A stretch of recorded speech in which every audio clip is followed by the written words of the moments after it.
Timbain dabai sanyaनो दा मालाय सुनानै जायो बियो सानै आगान मजिति हाय लोगोफोर नोंथांमोनखौ आंनि चेनेलाव बयखौबो बरायहरबाय ओमफ्राय जों दायो बेरायनोसो फैदों जोंनि गामि खाथियावहाय दिनै आंनि बे फार्स्ट ब्लग लोगोफोर अननानै नायबाय थादो ओमफ्राय फट'खौ मोननैसो लानोसै नायलांबाय थादो भिडिअखौ जोबजासिम जों मा खालामो जि बार बारदों नै ओमफ्राय सान्दुङाबो जा गोसाखा होमबाबो न'आव थाबाय थानो बानानै फैस्राबाय आङो बेयाव मानो फैदोंमोनलाय जोङो बेरायनो न'आव थानो बानानै बेयाव बेरायनो फैदों लकडाउनबो जाबाय नालाय बेरायनो फैदोंमोन लोगोफोर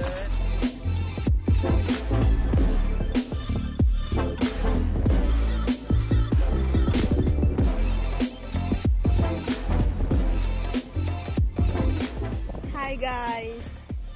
जोङो फट' लानो फैदोंमोन ओमफ्राय जि सान्दुं गोसा ओमफ्राय जि बारबो बारदों फट' लानो फैनायानो गरमजोंनो बाबायसो जोङो बिराद सान्दुं गोसाना आरो बाराबो देन्जार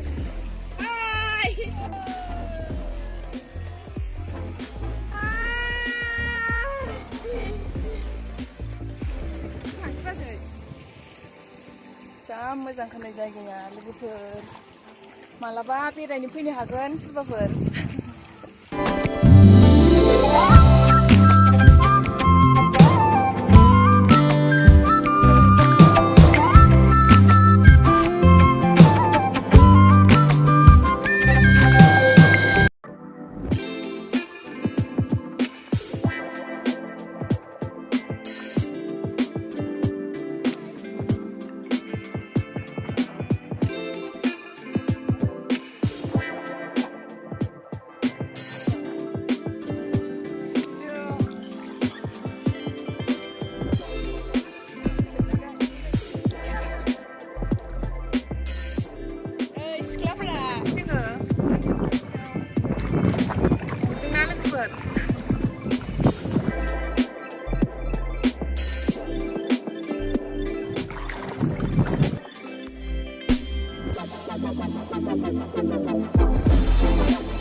नै लोगोफोर आङो फट' लानो थाखाय खर'बो खाथ'लायबाय ओमफ्राय माबायदि नुदों खिथाहरदो जोंखौ कमेन्टआव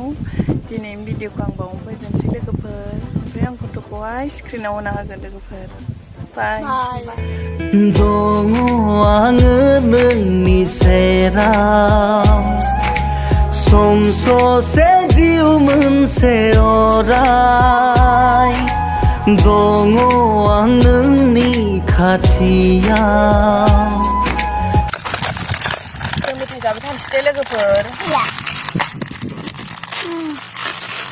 मेथाइखौनो जाखांजोबलायबाय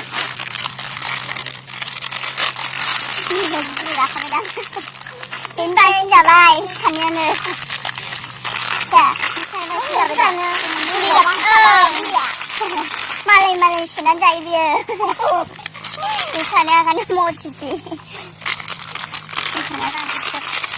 जों मेथाइ जाबाय थानोसै दे लोगोफोर भिडिअखौ बावनो फोजोबनोसै